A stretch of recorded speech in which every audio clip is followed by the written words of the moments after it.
Let's see this question बच्चों, what it is saying. Choose the incorrect statement. पहले हमें ये देखना है कि पूछा क्या गया है. Incorrect statement इसमें पूछा गया है बच्चों. Solubility of CO2 in the blood is 20 to 25 times higher than that of O2. बिल्कुल correct statement है ये.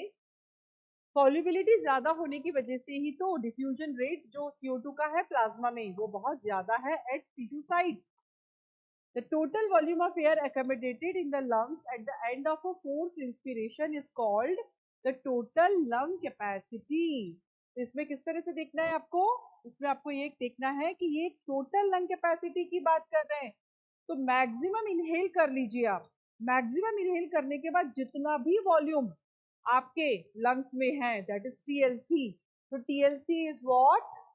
Total lung capacity is TV plus IRV plus ERV plus residual volume, or you can write like this also.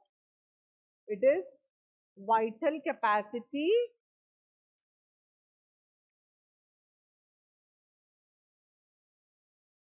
plus residual volume.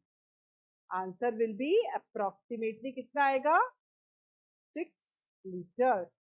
Got it or not? Approximately 6 liters. So TLC is this. Oxygen can bind with hemoglobin in a reversible manner to form oxyhemoglobin. बिल्कुल सही बात है. Oxygen जो है वो haemoglobin के साथ bind करती है और बनता है ऑक्सी हीमोग्लोबिन.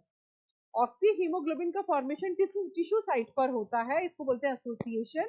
और जब ऑक्सी हीमोग्लोबिन ब्रेक होकर ऑक्सीजन और हीमोग्लोबिन प्रोड्यूस करता है उसको बोलते हैं डिसोसिएशन एट टिश्यू साइट.